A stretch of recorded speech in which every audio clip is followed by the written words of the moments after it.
Okay, where was I? I'm with my partner, and what I want is to love them, and I want them to experience being loved. And that comes from the selfless part of me.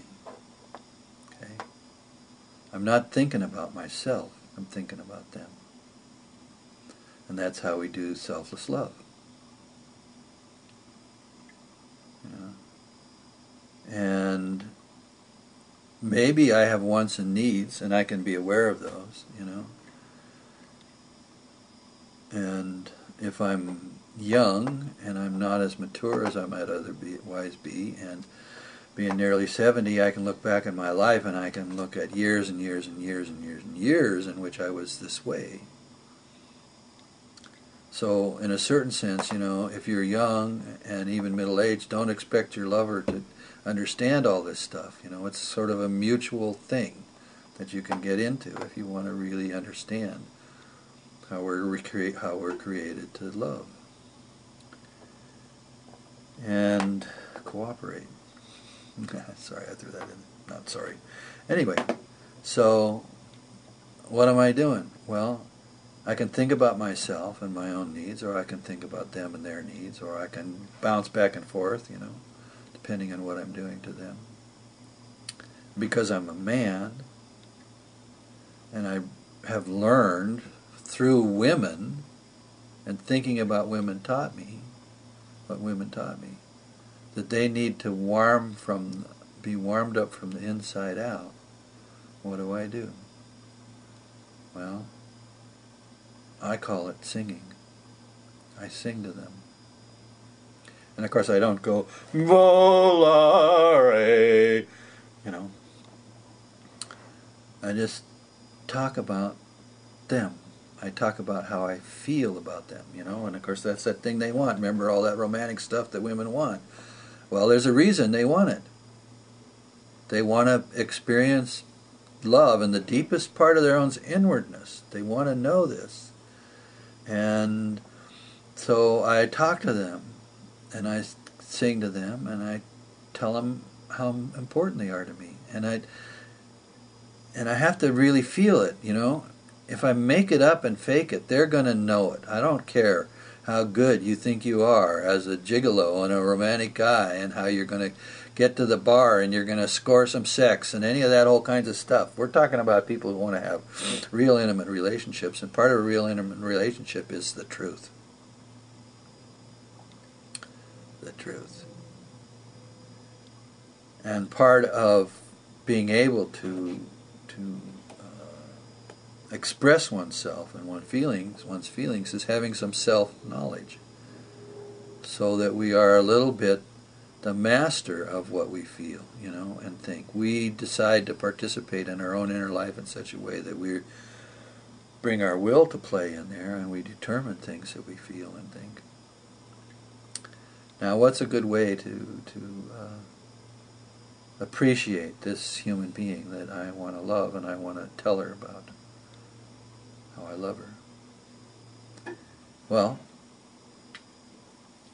what's one of the things we say in our superficial culture? You know, we say, "Oh God, you're gorgeous. You have the greatest tits. You know, that's a wonderful ass," and da da da da da.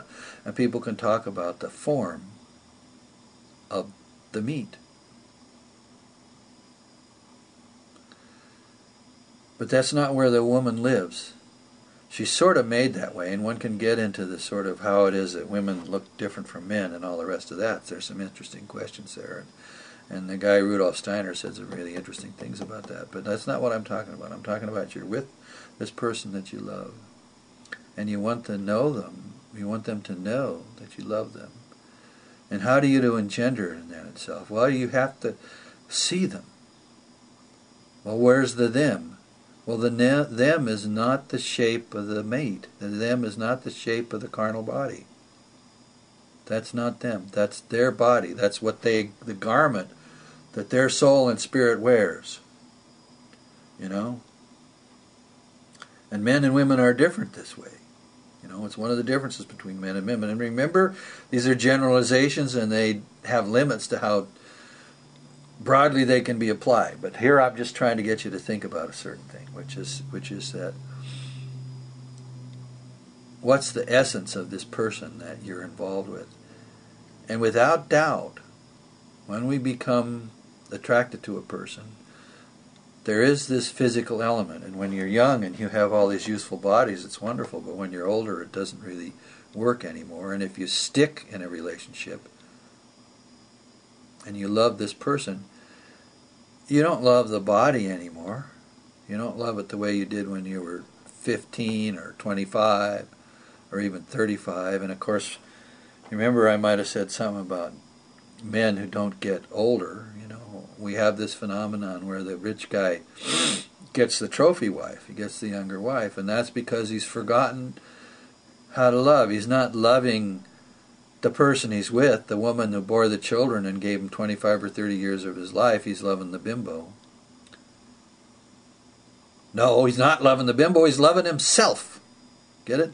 Okay. Selfless love. Selfless love, if it wants to really love and appreciate the other, the person that we're with, if that's what you want to engender in what you're doing in the dynamics of your relationship, you think about their deeds. What do they do? Because that's the manifestation of who they are.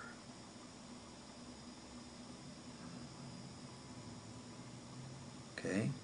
You think about what they do, because that's the manifestation of who they are. That's who they are. They live in their deeds. And that's what you appreciate when you sing to them. And it doesn't hurt to say you're attracted to them. I'm not saying that you stop being attracted to them. But the fact is where a woman lives is in this inside, and this inside is this person who cares about stuff and does stuff in the world, you know. And if you're involved with a woman who's in that period of her life where she's the mother, you know, maiden, mother, and crone, then she does all kinds of selfless stuff, just ABC, you know. She goes to work. She has 2 jobs. You know, she does all the cleaning and whatever she does. She does all this stuff that she does every day. And you're going to love her. You love and cherish and appreciate the spirit in her that does that. And if she's going to love you and cherish and appreciate you, she has to understand your deeds. That's who we are. We are our deeds. Now there's some wisdom. Came from the East. It goes kind of like this. Guard your thoughts, because thoughts will become speech. Guard your speech, for speech will become character. Guard your character, because character will become destiny. Now, what do they mean by guard? Well, they mean be careful, be a moral person about what you think, and recognize that from what you think comes what you say, and what you say as you live through life becomes what your character is, which is really the shape of your deeds, you know, from thought through speech and through our deeds we live into our life, and that then becomes our destiny. And if you can learn to love what is manifested by the spirit of the human being that you're involved with, they're going to like it.